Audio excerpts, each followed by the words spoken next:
और इस वक्त एक बड़ी खबर, हरियाणा में एटीएस का गठन हो चुका है। एंटी टेररिज्म स्क्वाड का गठन कर दिया गया है और उसको लेकर सरकार की तरफ से नोटिफिकेशन भी जारी कर दिया गया है। पंचकुला में एटीएस का मुख्यालय बनाया जाएगा। पंचकुला में एटीएस का मुख्यालय होगा। हरियाणा में एंटी टेररिज्म स्क्वाड का गठन हुआ है। पंचकुला और गुरुग्राम में 2 एंटी टेररिज्म स्क्वाड पुलिस थानों का भी निर्माण किया जाएगा, थाने बनाए जाएंगे। हरियाणा सरकार ने आतंकवाद से जुड़े मामलों से निपटने के लिए एंटी टेररिज्म स्क्वाड का गठन किया है और इसको लेकर गृह विभाग ने अधिसूचना जारी कर दी है।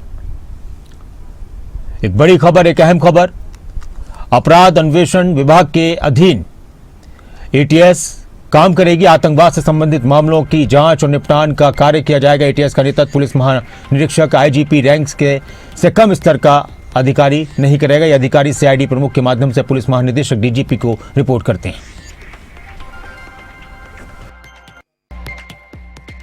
एटीएस के गठन की शुरुआत हो चुकी है और पंचकुला, गुरुग्राम के अंदर एटीएस के थाने बनाए जाएंगे। नई एजेंसी सीआईडी के अधीन काम करेगी। आतंकवाद से जुड़े मामलों की निगरानी, जांच और कार्रवाई इसके माध्यम से की जाएगी। राज्य की सुरक्षा व्यवस्था को ज्यादा से ज्यादा मजबूत करने के लिए, आतंकी गतिविधियों पर सख्ती से लगाम लगाने के लिए एक अहम कदम उठाया गया है। जितेंद्र चौधरी, जितेंद्र हमारे साथ जुड़ चुके हैं, हमारे स्टेट है। जितेंद्र, हरियाणा में एटीएस को लेकर क्यों महसूस हुई जरूरत कि एटीएस का मुख्यालय हरियाणा में होना चाहिए, एटीएस का गठन हरियाणा में होना चाहिए, और इसको लेकर किस तरह की प्रक्रिया अपनाई गई, क्या कुछ खास रहने वाला है? जी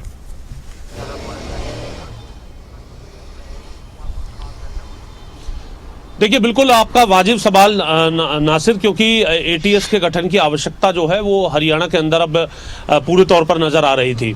पीछे की अगर हम गतिविधियों की बात करें तो लगातार एनआईए की तरफ से कई दबिश जो है इसको लेकर के दी गई थी और हमने देखा था कि मेवात के अंदर काफ़ी जो स्लीपर सेल्स हैं वो देखने के लिए मिले थे। उनका अलग अलग जगह हरियाणा में जो है तार भी जुड़े हुए मिले थे, जिसको लेकर के लगातार एनआईए की रेड जो है इसको लेकर के देखने के लिए मिली थी। इसके अलावा आपको याद होगा हाल ही का एक मसला था अल्फला यूनिवर्सिटी का, जहाँ पर जो है जिसके तार सीधे तौर पर जहाँ पर जो दिल्ली के अंदर जो ब्लास्ट हुआ कुतुब मीनार के नज़दीक, उससे तार जो है जुड़ते हुए नजर आए थे। वो भी इसी प्रकार की गतिविधि थी। इसके अलावा भी और भी टेरर फंडिंग से जुड़े हुए कई मामले ऐसे हैं जिनको लेकर के लगातार जांच एजेंसियां जो हैं इसमें लगी होती हैं। तो ऐसी स्थिति में ये और अधिक पैर अपने ना पसार सके, बल्कि इनकी कमर तोड़ने का काम जो है वो विशेष तौर पे एक स्क्वाड गठन करके जो है किया जा सके।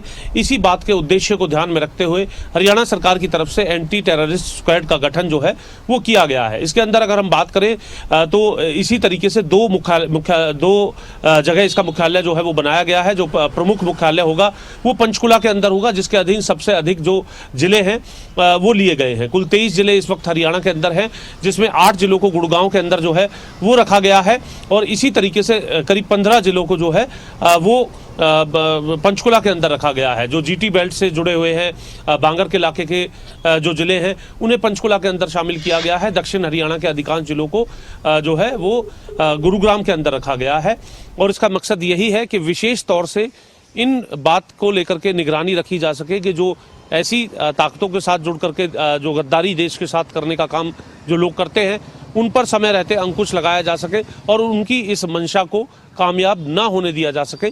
इस बात को ध्यान में रखते हुए गृह विभाग की तरफ से यह अधिसूचना जो है वो जारी की गई है और इन दोनों जगह मुख्यालय बना करके एंटी टेररिस्ट स्क्वाड का गठन किया गया है, जहां वरिष्ठ जो पुलिस के अधिकारी हैं उनको तैनात किया जाएगा और उनकी नज़र में इन जिलों के अंदर जो थाने हैं वो अपना कार्य जो है एंटी टेररिस्ट स्क्वाड के माध्यम से करते हुए नजर आएंगे। जी जितेंद्र, जिस तरह से आपने बताया कि पंचकुला और गुरुग्राम में विशेष एटीएस के थाने बनाए जाएंगे, क्या आने वाले वक्त में हमें ये भी देखने को मिल सकता है कि हरियाणा के और भी कुछ जिलों को इसमें शामिल किया जाए, वहां पर थाने हो सकते हैं? क्या इस तरह से कोई और सूचना मिल रही है कि और कहाँ पर हो सकते हैं, या फिलहाल अभी इतनी जानकारी है कि फिलहाल गुरुग्राम और पंचकुला को लेकर ही?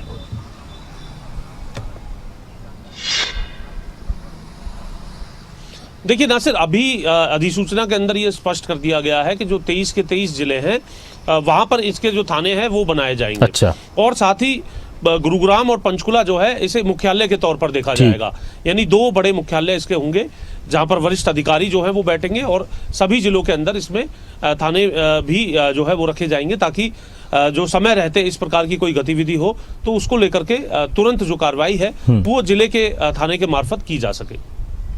शुक्रिया आपका इस पूरी जानकारी के लिए, बातचीत के लिए जितेंद्र।